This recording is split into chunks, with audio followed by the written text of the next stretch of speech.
So Effie's pink wig is very interesting on multiple notes, but like it's actually not that unusual. There was a period of time in history, so I think late 1700s, like prior to the French Revolution, during that time of decadence, where it was fairly fashionable to have a colorful powdered wig, you know, Marie Antoinette kind of wig. But like pink was the most popular color, but it wasn't uncommon for people to have blue or orange. And I love that it's showing this parallel between the decadence of that time right before a revolution and the decadence in the capital before this revolution. The games have spoiled even that. I keep hoping that as time passes we'll regain the ease between us, but a part of me knows it's futile. There's no going back. And it's Katniss taking the slow baby steps of realizing that no matter how hard she forces it, she'll never be the old Katniss. She'll never go back to the ways with her and Gale, that she can only move forward, and to move forward she's gonna have to leave who she was before. Oh wow, this just hit me. So she's talking about how Gale has this like gift at snares, and basically, you know, with a snare, an animal unknowingly walks into it, and until they won't know until they're caught. And I just realized that's basically what he does in Mockingjay. The bomb he set, no one's aware of it really until it goes off. I mourn my old life here. We barely scraped by, but I knew where I fit in. I knew what my place was in the tightly interwoven fabric that was our life. And prior, she spent her entire time in life getting food and like a roof over their head, but now that it's being supplied for them, she doesn't know what to do with herself. She's never had the time to think what she would do if she wasn't getting food, and she's lost the meaning to her life, who she is and what she's supposed to do, and she's lost. I just can't wait for the whole thing to be over. I know, but you just gotta go through it to get to the end of it. Greasy say that was a great line, but you've got to go through it to get to the end of it. I always thought it was interesting when President Snow comes to see Katniss before the tour, that he says, let's not lie to each other and save some time. And I was like, that's interesting. But now I'm realizing that no, he's just got such a good read on Katniss that he knows that anything he says that is mildly ambiguous might go over her head, that he has to be direct with her. So we all know that President Snow smells like roses and blood, but I'm like, why roses out of all the flowers? So I Googled it, and obviously it does symbolize love, but it also symbolizes secrecy and confidentiality. When Katniss says, I didn't mean to start any uprising, and Snow says, I believe you, it's interesting because it's showing that all the adults are using her. And I brought this up in the last book that, yeah, I like Senna and Haymitch, but they were using them as a symbol to spark a rebellion.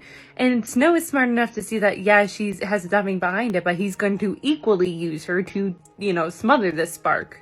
At this point, I think Snow doesn't hate her to the level that he does later. I think he sees her as just a naive young girl being used, that he wants to equally use himself.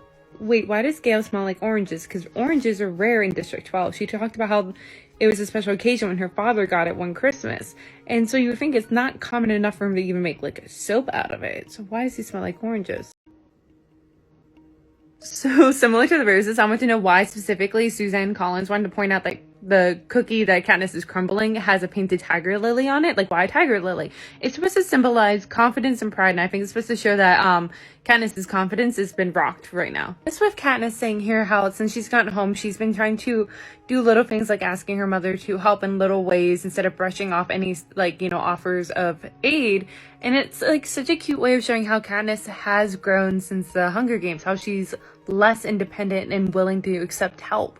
Besides, Gale's already so angry and frustrated with the Capitol that I sometimes think he's going to arrange his own uprising. The last thing he needs is an incentive. And this kind of goes back to what I said in the last book, whereas Katniss just sees this as like, this is life. We can't do anything about it. Whereas Gale is the one that is willing to burn things down to change. And this is why the Capitol keeps everyone separate. Because the moment that they're together, you grow to have empathy. Because watching, you know, Katniss is watching her prep team engrossed with her mother and being kind to her mother, and she goes, you know what, maybe I would be thinking about silly things like wearing feathers for my birthday if I was like them. Like, their lives are so different, and she's starting to be empathetic. I adore this moment where like Katniss and Peter are having like their first official, like, you know, meeting before the victory tour, and she runs to him and he spins her and they fall and kiss, and it's so cute. And then I'm thinking it has to hurt for Peter, because like you could easily convince yourself that it's real and it's not. And oh wait, now crap, the real and not real thing. Oh shit. I adore how Haymitch is pointing out that similar to the games and being victors, and every year being brought forward back into the spotlight in front of the Capitol, so it's going to be a relationship. You can never stop being a victor, and you can never stop being in love with this boy. With the events that happened in District 11, I feel like it's the first time out of many that Katniss is beginning to realize that no matter what she does and no matter what she says, she's been condemned. She will not be able to do anything right in President Snow's eyes because the spark that she accidentally caused has now become a full-on wildfire and she cannot stop it. It's fascinating that we've only seen 2 instances where Peeta reacts violently because he's usually prone to using his words. And the first time was in the first book when they first are on the train and Hamish kind of allows drunkenly just stay alive and he smacks Hamish's glass out of his hand. The second time is now after this District 11 situation where he thinks that I just made things worse. He's throwing things about the attic room. I adore this human moment from Peeta, because in the midst of all of this, he's fixated on, was that really the first and only time you've kissed Gale? If my holding out those berries were an act of temporary insanity, then these people will embrace insanity too. Just my heartbreak at Katniss suggesting they do a public proposal, and Peeta agrees, but then he goes off to his room, and she's like, what's wrong? I think this is what he would want. And Hamish has to say, not like this. He wanted it to be real, which goes into, what happens in the future of his real or not real. It's from day one, he doesn't know what's real. Once again, food is a big element of this series because we're seeing the scene of the Capitol gorging on all this food, then drink this mixture that makes them throw up so then they can continue gorging. It's showing that food is a power a symbol of power because they have power to then have, wealth and be able to enjoy this decadent, exotic food, but they see it as a pastime. It's the same as we binge TV. They don't see it as sustenance like Katniss and Peeta do. I love how right here we're seeing that Katniss's Mockingjay pin is adored in the Capitol and that a lot of citizens are going up being like, look, I, have Mockingjay earrings. I have Mockingjay tattoo on an intimate part of me. And it's showing that just like the Mockingjays themselves, it is an inadvertent, repercussions of the Capitol's actions. Inadvertently, Snow has caused Katniss and the Mockingjay to become a symbol that is widespread. When they learn about the Capitol making themselves throw up, Peeta says, you think you can deal with it, that they're not that bad, and it's showing that it's not just the districts have a lack of communication and they don't know what's going on with the other, but also the Capitol themselves have a disconnect. They don't know, they don't see the starving children that litter the streets of District 12. And even if they did, I guarantee you the Capitol citizens would think it's their fault that, they're not working hard enough to get enough food on their table. Because that's the mentality that definitely a lot of people would have today in this society. I absolutely adore that. Right here, right now, we're seeing Peeta wondering, maybe we shouldn't have subdued the tension rising in the districts. Maybe we should, encourage this rebellion, leaning more towards Gale's side to make a big change, which is interesting because Katniss is steadily hanging on to almost a selfish idea of no, I'm just going to get myself, my family, Gale, his family, and Peeta and Hamish out. We're going to run for it. Showing that she's almost a tragic hero because she never asked and never wanted to be a symbol of the rebellion. Plutarch, oh my god, I love you. He's dancing with Katniss. He's let me just talk to Katniss just for a little bit, and then pulls out a watch. Shows her the watch and goes, it starts at midnight. Giving her these big clues, but I swear it goes over her head for so long. Maybe you should have given it to Peeta. This just hit me. So Peeta goes, Jimmy thinks, no, this is, his house. And Effie goes, he doesn't usually come to these parties. It's a big house. And it reminded me of Great Gatsby, which then adds an interesting layer to Snow because the two of them then are creating this illusion of power and influence. My goddamn heart, him going, it's okay, my nightmares are usually about losing you and I'm fine when I wake up and see you're there. I don't like Gale for a list of reasons, but it never was his relationship with Katniss. I genuinely thought that he always did care for Katniss, even before the games and being jealous of Peeta. I think he always did care for her, and I think if they did get married as was expected, it would have been a companionship, a partnership. It would have not been a, burning, flaming love, but it still would have had an essence of love to it. That being said, I do think that Peeta is better for her. He makes Katniss a better person and vice versa. I don't think Katniss is being unreasonable. Once again, going with, Maslow's hierarchy of need, she's like, I don't feel safe. If I go somewhere safe, maybe I will have the time and space to think about love, but I'm not there yet. Once again, I want to say the moment that you enter a different district, you're more likely to gain empathy. And that's why these peacekeepers aren't comfortable with Gale's punishment because they've been living here long enough that they've gained empathy for these people. I'm sorry, that head peacekeeper being next time he does it, it's punishable by death, poaching in the Capitol's land. I'm the Capitol's land, they don't give a shit about the wilderness. It's not like they're going out there to get their own food source. It's not like, the king's land where the king actually does their own hunting. Yeah, I understand that being punishable by death, well, not really, but yeah. So that leads me to, why does the Capitol care? And I think that's a two-front approach. One is that they can't go out and get, secondary source of food. They are dependent on the food that the Capitol basically provides for them. But also, if they go out in the wilderness, then they might learn that it's not as scary as they have been taught by the Capitol, meaning that it's harder to control them because they can't be contained. So this is big, because in book 1 we learned in District 12, it's not common for them to help one another out, especially if there's a chance of retaliation from the Capitol. Yet here we're seeing they're trying to figure out how to get Gale to Katniss's mom. It's not like they have a stretcher, so a woman that works a stall gives them the countertop and says, just don't tell them where you got it from. Still obviously afraid, but more willing to bend the rules and help. When Katniss talks about how jealous she feels, thinking if the roles were reversed, if Gale went into the Hunger Games and he fell in love with some strange girl, I think, yes, it is jealousy, but she's thinking as if she was her old self. And the thing is, yes, they love their families, but it's because it's their families, but Gale and Katniss are their only person in their lives. They're the only ones that have been there since both their fathers died. They understand each other. They're the same puzzle piece. They trust each other. And I think they do love each other to a point, and it would hurt to then all of a sudden become second in their lives, to be replaced by someone else. And for Katniss, yes, Prim was the center of her universe, but so was Gale. And Gale was the only one, though, that she actually talked to and trusted. But then after the game, she started letting more people in, like her mother and Madge and Haymitch and Peeta and Cinna, that now that there's more people that she can turn to. His willingness to throw his lot in with mine entirely when I give him so little in return, like, Peeta is too good for this world. That's it. I don't know if I should call this like a motif or mirroring a scene between at least definitely the first and second book. And I thought of it when the mom says, you've seen how people are when someone they love is in pain.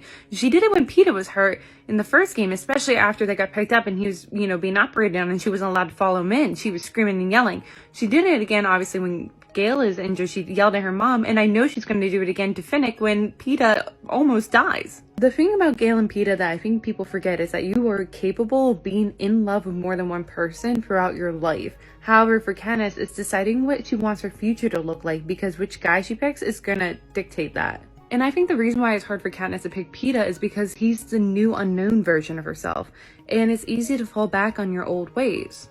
This is a quick kind of side video off of my normal dissection analyzing of the Hunger Games. I'm actually in the midst of reading Catching Fire, and as I was doing so, I was thinking if anyone else wrote this series, Gale would have been the main character because of how steadfastly he stands behind making a big change, of being behind the rebellion, that he's even willing to forgo his love.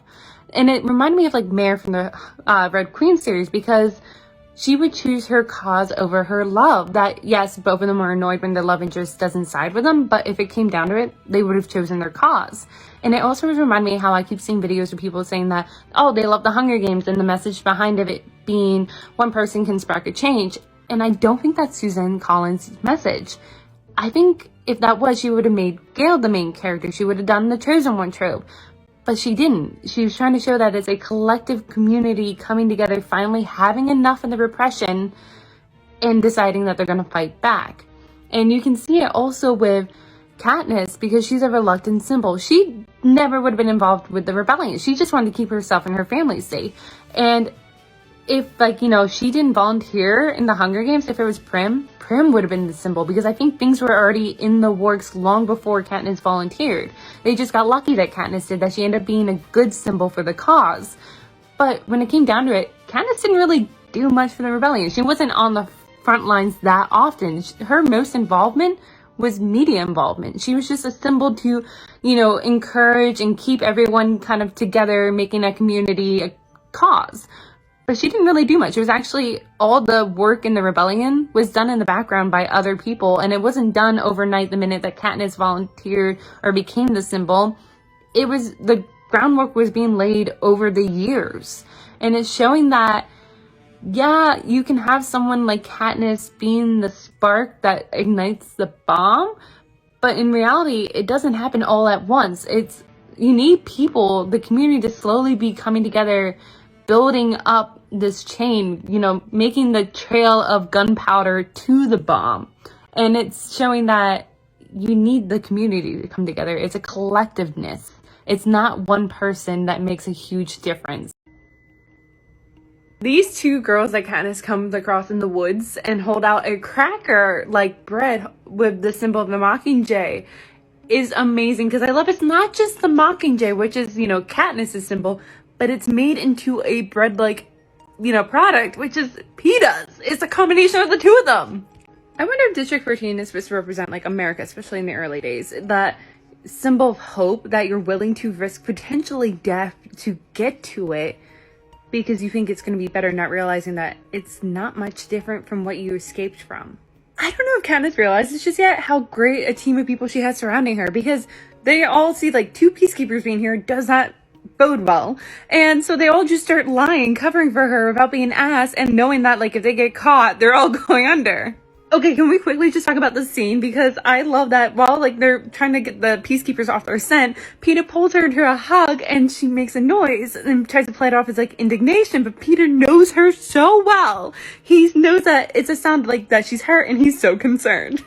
Wait, I really love this because like Katniss is supposed to find her talent, after being a victor, to deal with her time now that she doesn't have to work. And she can't really find one, but she has found one. But obviously she can't show it to the Capitol. But it's her and Peeta working together on the family book that's like a collection of herbs and berries and plants and then like a list of information. And like she puts all the information in and he does the drawings. And it's so cute.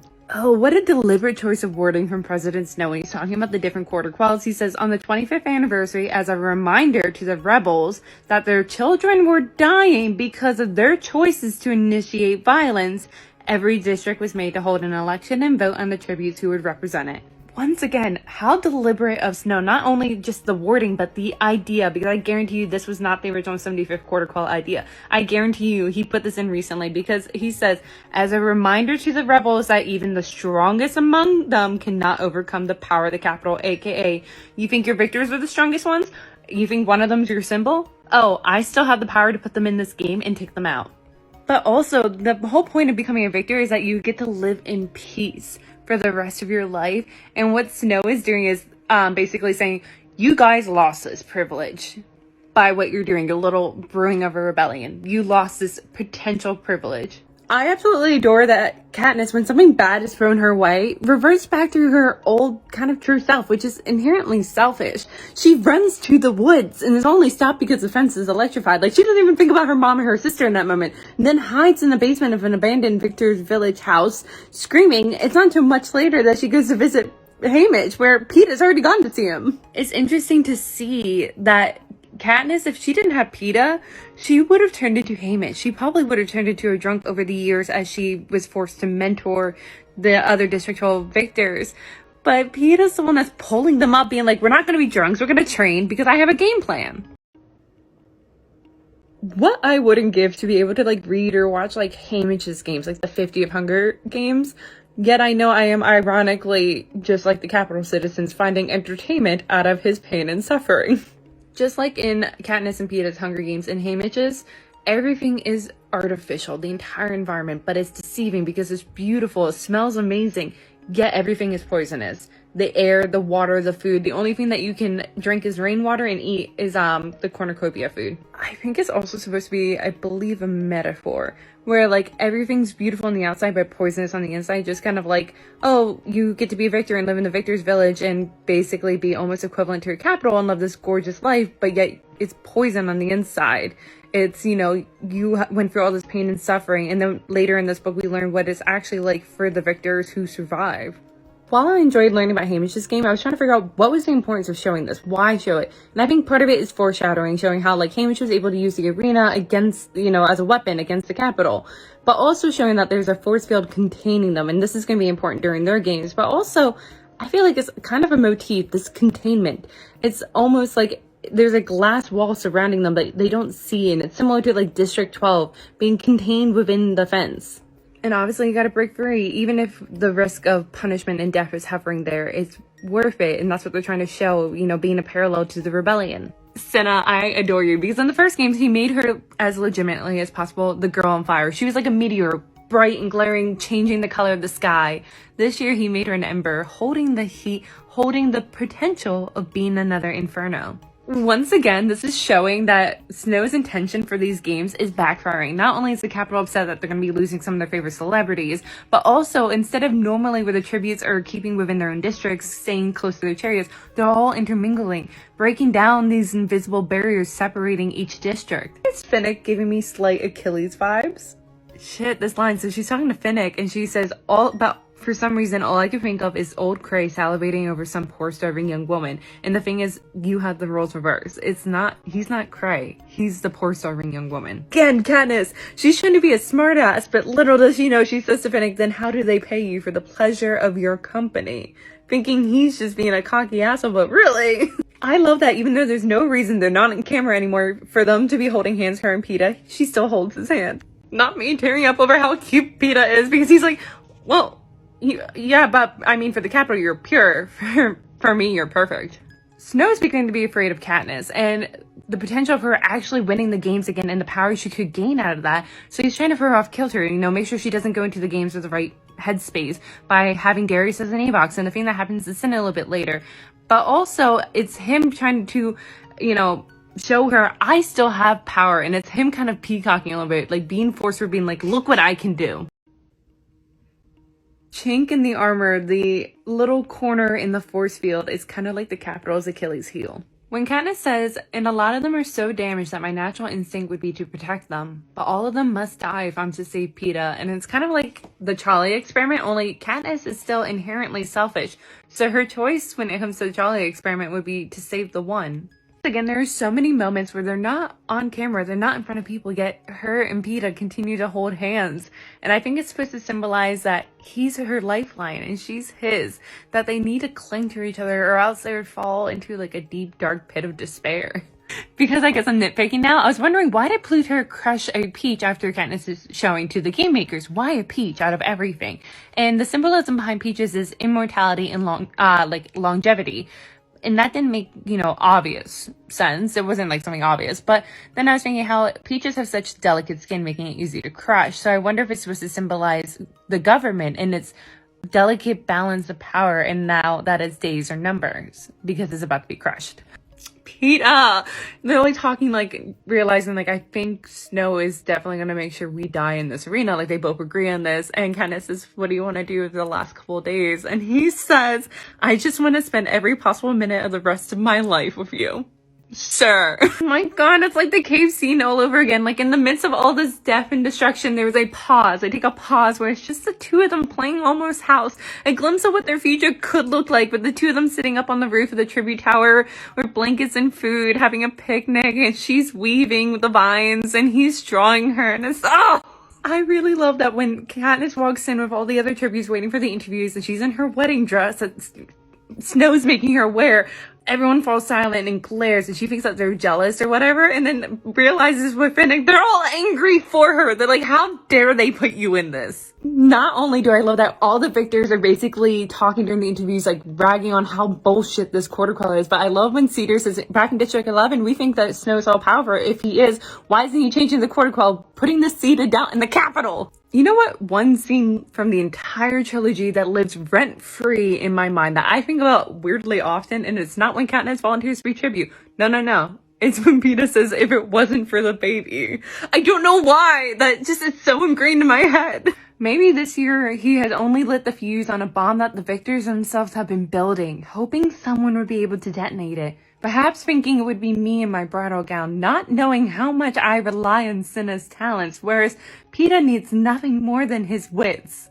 And this is also showing how Katniss is a reluctant symbol of the rebellion. She unknowingly, thanks to the work of everyone else, has become the symbol that is rallying everyone else to their cause, but the actual work that is being done by Haymitch and Cinna and even Peeta.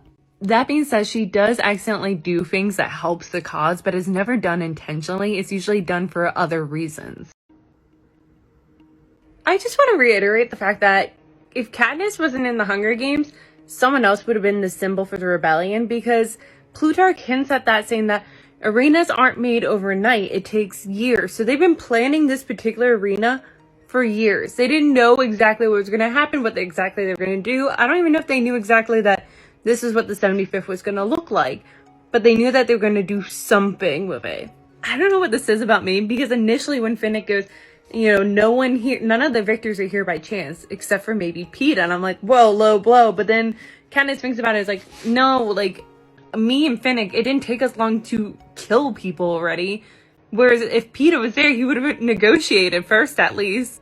Also, what does this say about Katniss? Because, like, in the first game, she knew that she would probably have to, but she prolonged having to kill someone for so long. Like, the High thing was, like, she could compartmentalize that. Like, that wasn't really her. Not until Rue died did she actually shoot to kill someone for the first time.